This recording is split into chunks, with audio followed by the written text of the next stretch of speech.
Bonjour à tous.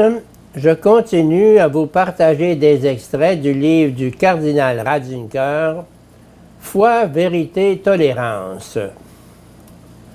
L'exode, la rupture culturelle avec son meurt et devient, est un schéma fondamental du christianisme. Son histoire commence chez Abraham avec l'appel venant de Dieu « Quitte ton pays, ta parenté et la maison de ton père » Genèse 12, 1. L'exode d'Israël sortant d'Égypte, véritable événement fondateur du peuple d'Israël, fut anticipé dans l'exode d'Abraham, qui fut aussi une rupture culturelle. Personne ne naît chrétien, même pas dans un monde chrétien et de parents chrétiens. La vie chrétienne commence par le baptême, mort et résurrection, Romains 6, non par la naissance biologique. Romano Guardini. Le christianisme, la foi chrétienne, nous-t-il, ne sont pas un produit de nos expériences intérieures, mais un événement qui, de l'extérieur, vient à notre rencontre. La foi repose sur l'irruption de quelque chose ou de quelqu'un que notre expérience ne pourrait atteindre par elle-même.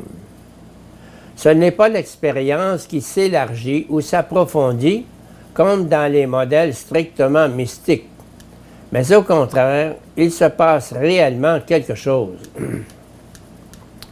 Tel est le sens de la notion de révélation. Ce qui n'est pas mien, ce qui n'existe pas en moi, vient vers moi et m'arrache à moi-même, m'entraîne au-delà de moi-même, crée quelque chose de nouveau.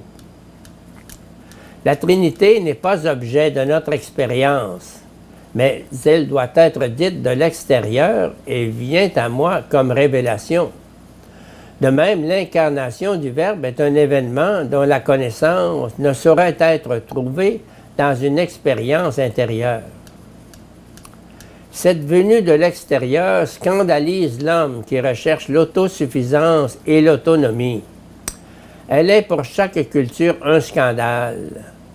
En disant que le christianisme est un scandale pour les Juifs, une folie pour les nations païennes, 1 Corinthiens 1, 23, Paul veut exprimer cette particularité de la foi chrétienne qui, pour tous, vient de l'extérieur.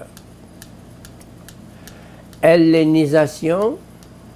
L'opinion selon laquelle le christianisme catholique, comme aussi le christianisme oriental, ne serait pas le christianisme de la Bible, mais le résultat d'un amalgame de la Bible avec la philosophie grecque et le droit romain, est aujourd'hui tout à fait courante.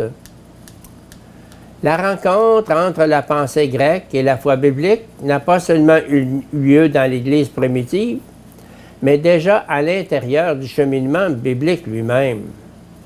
Moïse et Platon, la croyance dans les idoles et la critique rationnelle des dieux, l'éthos théologique et les directives éthiques de la nature, s'étaient déjà rencontrés à l'intérieur même de la Bible.